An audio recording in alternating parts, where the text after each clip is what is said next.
Welcome back into the Sports Source. This segment of our program brought to you by Madisonville Marine.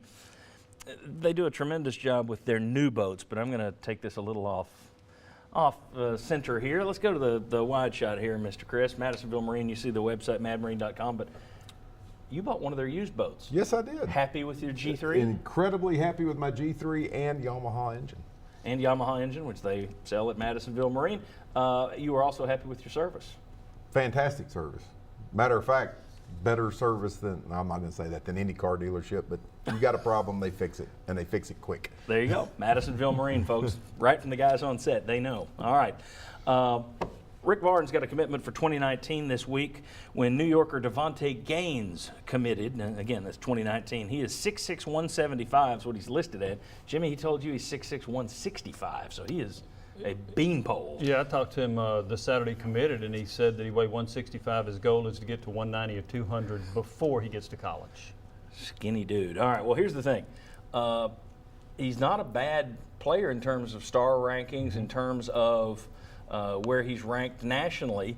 However, the reason a lot of Vol fans are showing some concern, and here's his list of offers outside of Tennessee's offer. Buffalo, Canisius, Hampton, Kent State, Monmouth, and Niagara. Period. Full stop. That's it. So I think that has a lot of people concerned. Did Tennessee reach here? Or do you give this staff benefit of the doubt because they saw him at their elite camp the same way they picked John Fulkerson and Grant Williams from their elite camp when people went, really, those guys? Turned out pretty good. So did they reach? Do you give them benefit of the doubt? Where are you on this Devontae Gaines commitment? I think the staff gets benefit of the doubt that it can find players that will play at a higher level than other schools believed. I think last year's freshman class, a lot of coaches looked and said, maybe we should have evaluated those guys differently. Look at what they're already doing at Tennessee. But also the question, can you get back to a championship contention level in the SEC? That's very much to be determined with the recruiting. And I think if this guy was in the class of 18, you'd be more concerned about his offer list. I think it's still young in the game. He's got a lot of regional offers up there. He probably hadn't had a lot of exposure yet. And you also made the point in between segment here, Tennessee's got staff with ties to the Buffalo area. Assistant coaches Lanier and Oliver both grew up in Buffalo. Which tells you they've got their connections up there who might have cued them in before other schools got cued in. Right.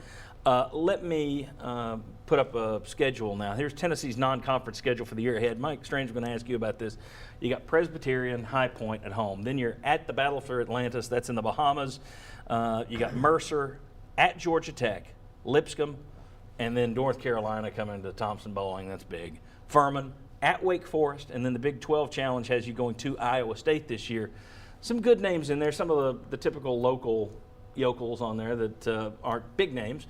In the Battle for Atlantis, the other teams involved there, though, Villanova, Arizona, Purdue, NC State, SMU, Western Kentucky, Northern Iowa, those are all NCAA tournament teams over the last 3 or 4 years.